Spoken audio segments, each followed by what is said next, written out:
social unrest has erupted in China after almost $6 billion worth of deposits froze up. Thousands of police were deployed to shut down the protest.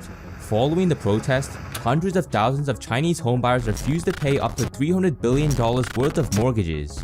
Mortgage payments have reportedly stopped on 301 projects in 91 cities.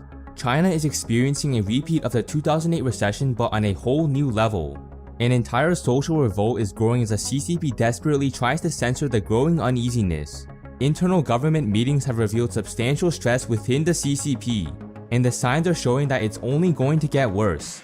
China's social unrest has revealed a multitude of flaws within the country, and the implications will ultimately affect the rest of the world.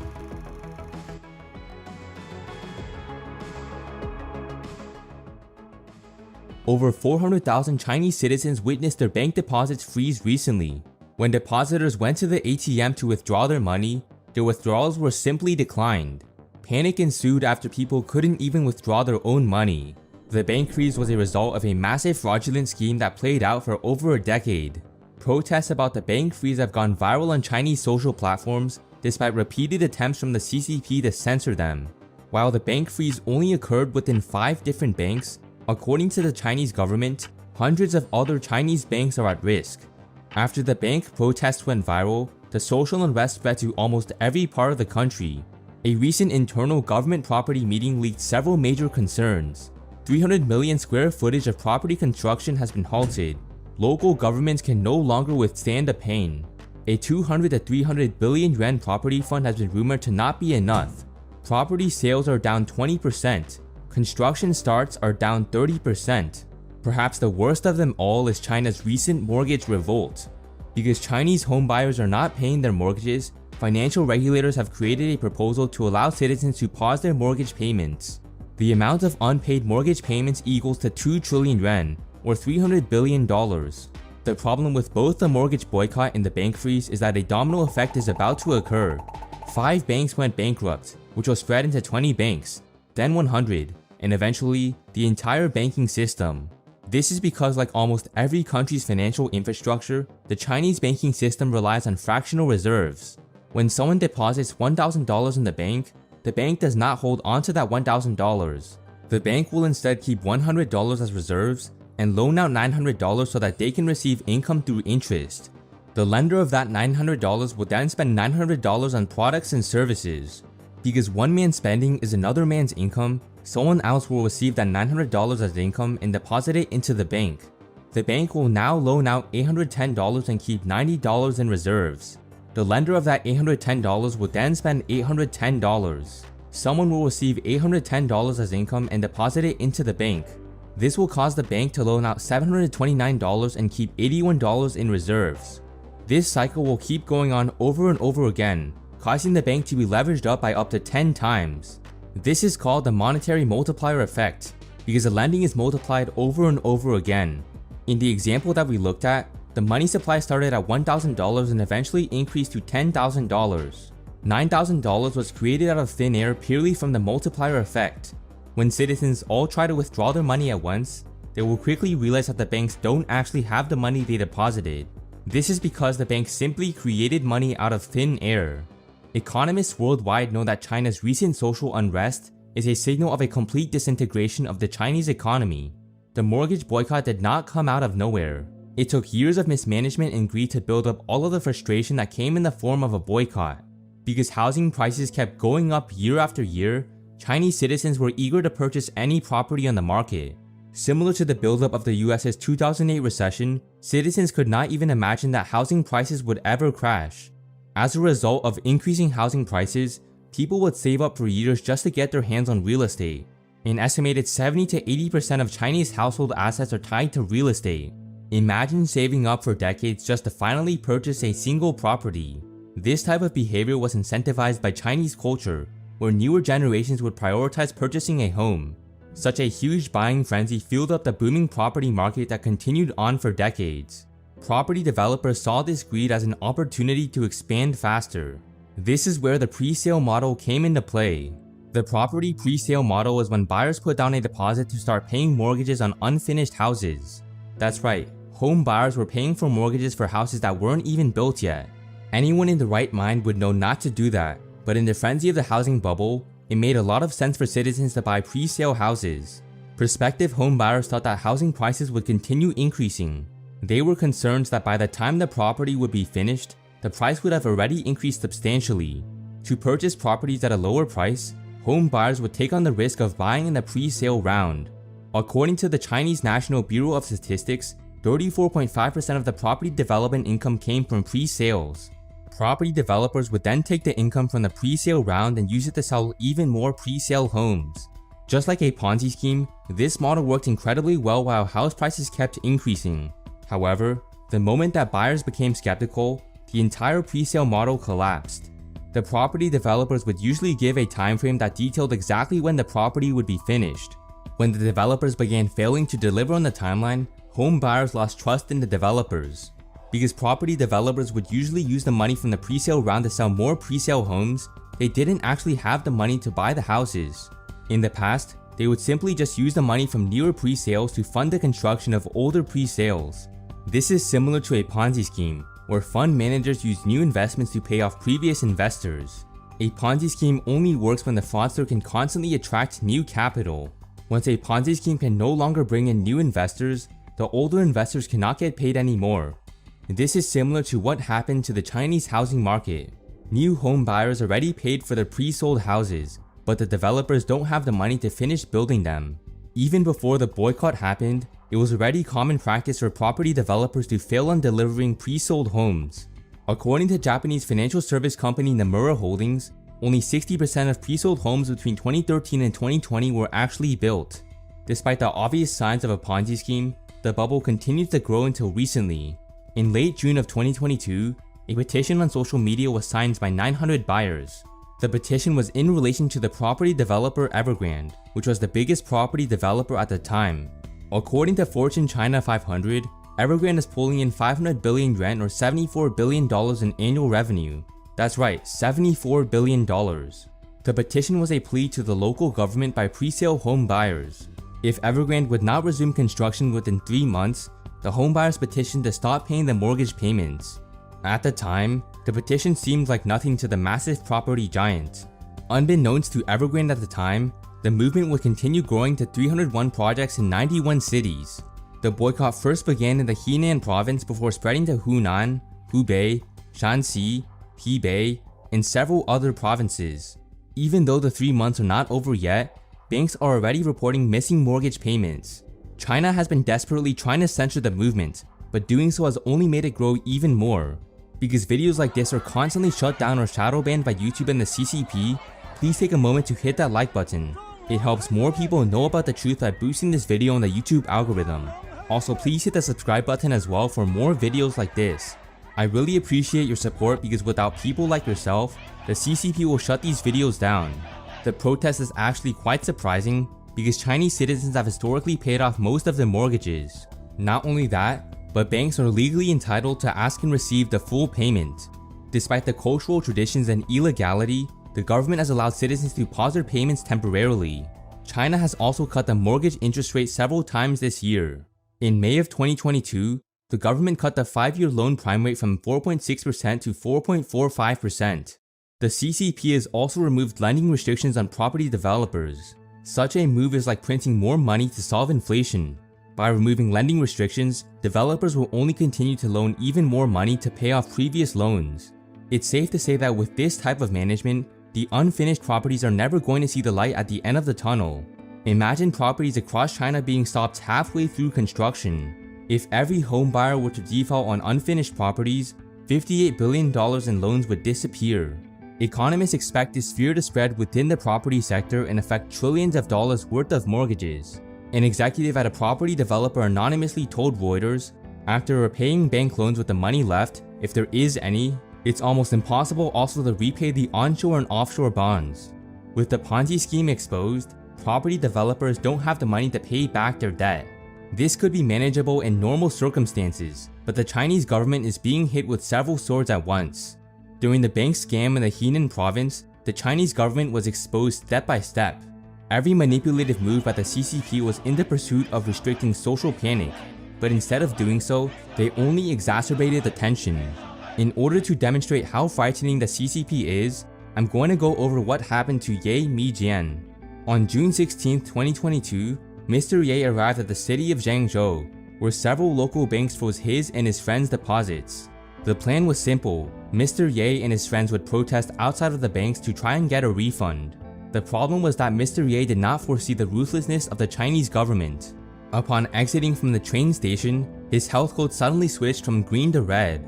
The health code is a system that is supposed to indicate whether or not you have COVID. The green health code is given to those who have tested negative for COVID within the past 72 hours. The red health code is given to citizens who tested positive for COVID and need to be isolated. Mr. Ye never tested positive for COVID, but he still received a red code. Despite the obvious manipulation, local officials prompted Mr. Ye to leave the region for isolation. 2 days after being isolated in a hotel, Mr. Ye's health code suddenly flipped from red to green. The typical COVID isolation period lasts for about 7 days, but Mr. Ye's code flipped from red to green after only 2. Mr. Ye's health code was clearly manipulated to shut down his protest. Although he may only be one person, Mr. Ye's experience is representative of over 1,000 bank depositors that tried to protest. The frightening part about this was that it wasn't the first time that it happened. In May of 2022, Mr. Ye was confined in the same hotel after protesting outside of the bank's local headquarters. Mr. Ye explained how last time, we were taken here after we managed to stage a street protest. This time, I couldn't move an inch. While the strategy of changing the health code worked at first, people eventually caught onto the blatant manipulation.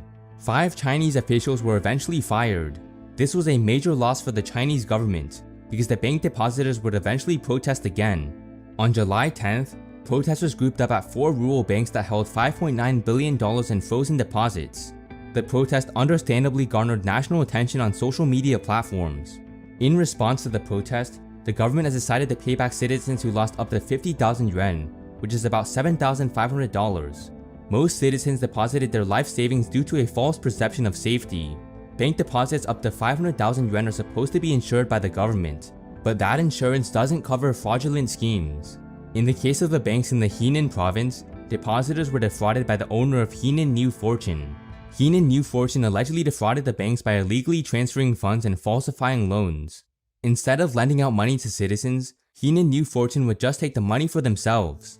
Because the activity was fraudulent, the deposits didn't qualify for government insurance. But this begs the question, how are citizens supposed to know that the banks were involved in fraud? Some might claim that the depositors should have done their own due diligence, but how are they supposed to spot the scam when the fraudsters are literally hiding it? The bank protest has caused depositors nationwide to be skeptical of all banks, and rightfully so. When it comes to international investors, nobody wants to invest in the Chinese economy anymore. From the month of June to July, the number of Chinese junk dollar bonds trading below 20 cents doubled. China is trying to get its COVID cases down to 0. That's right, 0. China's strict COVID target of 0 COVID cases is still continuing to take place. After finding 4 asymptomatic COVID cases in Wuhan recently, 1 million residents were locked down for shelter in place. The CCP has gone completely hysterical about their goals. Venture capitalist David Sachs believes that this hysteria is coming from President Xi himself. On zero COVID, I think this is coming directly from Xi. This is his policy. And I think that earlier in the pandemic, they were hailing their response, which they saw as orderly and effective at controlling COVID, and they were contrasting that with the chaotic Western response. And so I think that the credibility of the CCP and Xi himself got tied up in this idea of stopping COVID entirely, of zero COVID. And so I think this is coming directly from the top and is having a huge impact on their economy. And I think this is one of the dangerous aspects of a autocratic system is you got one guy at the top making the decisions, and if he's wrong, there's not really a great feedback and loop nobody for can question correcting him. Yeah, there's exactly. no questioning the God King. Sachs got interrupted at the end, but he was still able to lay out the clear issue with authoritarian governments. Nobody has the power to stop the stupidity of the government when the dictator has all the power. Perhaps the CCP's success over the past few decades have made President Xi delusional. This isn't the first time that dictators have made terrible unilateral decisions. Sachs recalls a Chinese emperor who banned shipbuilding 500 years ago, which caused Chinese progress to lag in comparison to the West. I think this was about 500 years ago. There was a Chinese emperor who banned shipbuilding and banning having a navy. And because of that, China shut itself off from global trade and it fell well behind the West, which then explored and captured the New World. There's this question about, the Chinese culture and civilization was much more advanced than the West, than Europe 1,000 years ago, but basically it fell behind, and a big reason is because of this unilateral decision by one emperor to basically close themselves off from the rest of the world. So you have to wonder, does this autocratic move by Xi basically doom their economy to a recession? It seems like they're not learning from our experience. These lockdowns didn't work. I mean, you can't stop the virus. It's eventually going to get out. Even I saw Biden got the virus this week. I mean, it's out. As if President Xi couldn't get even more hysterical, his recent meeting with Biden threatens control over Taiwan. Xi told Biden that China will safeguard its national sovereignty and territorial integrity over Taiwan. This is a signal that China is trying to block out foreign companies from its territory. We're already seeing the effects of this. Jeep recently closed its single factory in China after the CCP kept interfering with its business. The CEO of Stellantis, which is an auto conglomerate that owns Jeep, explained how we have been seeing over the last few years more and more political interference in the world of business in China. We have two big competitors, Volkswagen and GM, who are very present in China. I wouldn't want to be in their place. Even Chinese citizens are beginning to rethink their citizenship in China. The former founder and CEO of Alibaba, Jack Ma, recently gave up his control of Ant Group to gain back his freedom. Instead of being trapped in China, Jack Ma has recently been touring Europe. But Jack Ma isn't the only one. An estimated 10,000 wealthy Chinese citizens worth $48 billion are planning to leave China this year. This means that when it comes to losing their most wealthy individuals, China is almost on the same level as Russia. Russia has roughly 15,000 high net worth individuals that are looking to migrate out. This migration is occurring despite the numerous institutional barriers that exist when it comes to leaving China. These barriers include receiving government approval, getting a visa from the other country, and securing the paperwork. It's not a surprise that people want to leave China. The property market is sinking to new lows as the economy is weakening. Remember Evergrande, the world's most indebted property developer? Evergrande recently missed its deadline for its $300 billion debt restructuring plan. Despite the many months that Evergrande had to prepare, sources close to Evergrande bondholders say that the company hasn't even started. There is simply no way for Evergrande to restructure its debt. They can continue selling more properties, but who is going to buy them? If they try to raise money, nobody is going to invest. But more importantly, nobody is going to buy their new pre-sale houses. Not only does China have too many empty houses, but their population is also shrinking at a rapid rate. The population decline is a result of China implementing restrictions on the number of children that people could have. In 1979, the one-child policy came into effect, which limited Chinese families to one child each. When the government realized that their population would shrink dramatically, the two-child policy was enacted in 2016. The one-child policy still haunts citizens to this day, and as a result, China is set to face a serious population decline. The birth rate, or the fertility rate in China slipped to just 1.15 in 2021, so last year. It takes 2.1 just to maintain your population at replacement level.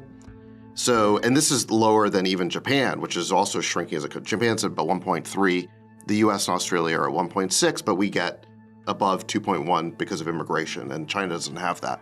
So they've got a huge demographic problem. To Jamal's point, it's going to be something like, well, the population is shrinking by 40% with every generation. That's what these numbers imply. Insane. The numbers are, it's going to be under 600 million by the year 2100, but I don't understand how it wouldn't even be less than that if it keeps going at this rate.